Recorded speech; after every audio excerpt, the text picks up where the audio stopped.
The first season of Lord of the Rings of Power was an unmitigated disaster for Amazon Prime Video. Tolkien fans rejected it because, quite frankly, it was an embarrassing bastardization of Lord of the Rings. So for season 2, something definitely needed to change. And it would be one thing if this were a normal series with a normal budget, but no, it's the most expensive series ever made in television history. We're talking about over $700 million just for the first season, between the rights and the production of the season itself. And for season 2, the reports are it's somewhere in the $450 million budget range as well. So for 2 seasons, well over $1 billion spent. They needed to do something in season 2 to get the fans back into it. But the early reports indicated that quite frankly was not happening. The season 2 premiere was viewed by around 50% fewer people than the season 1 premiere. A complete and total catastrophe for them. So it wasn't really a surprise when these numbers started coming out. The fact that 50% of the audience had walked away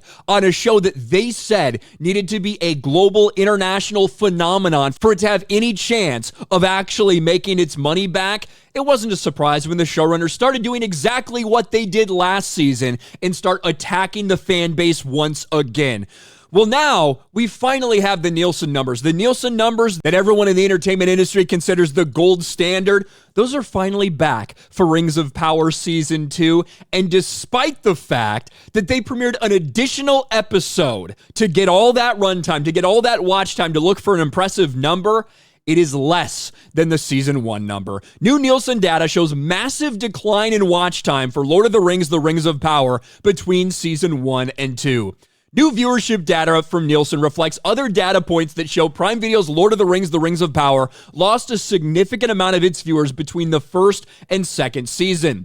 Nielsen reported back in 2022, following the show's 2-episode premiere, it brought in 1.253 billion minutes watched. Now, even though that was an impressive premiere, it was still 2 episodes, and it considerably fell off throughout the course of the season. Even something like House of the Dragon, which only premiered 1 episode at a time, even that was having comparable numbers, even when it was airing simultaneously on HBO, which doesn't count towards streaming minutes watched. Yet now here we are, 2 years later, and for season 2, it's significantly less.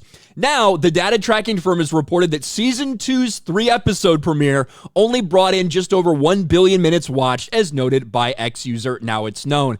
And I want to point these things out. Here it is, 1,253, 1,015, 2 years apart.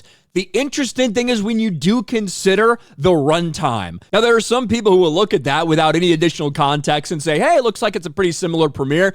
No, it's not, because not only could you have people watching the first season in the lead up to the second season, I'm sure that did happen at least a little bit to contribute to the second season's runtime, but also when you factor in that additional runtime for 3 episodes of this big season 2 premiere, it starts to get very, very dire. If you factor in the runtime of the episodes, the first season had a total runtime of 132 minutes for its 2-episode premiere, while the second season 3-episode premiere had a runtime of 204 minutes. If you divide total minutes watched by the runtime for the first season, it comes around to 9.4 million views. Same calculation for the second season comes to 4.9 million.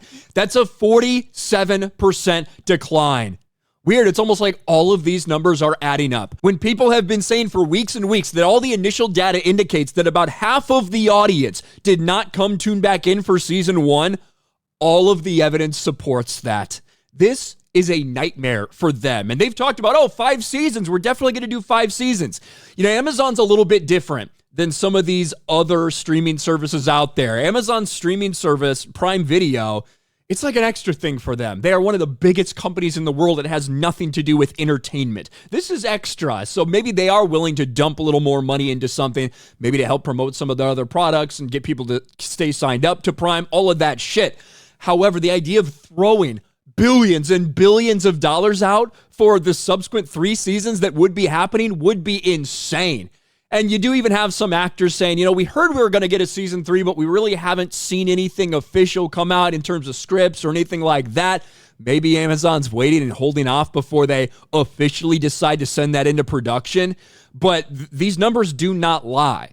You might need to understand some context to realize what you're seeing and how bad it is.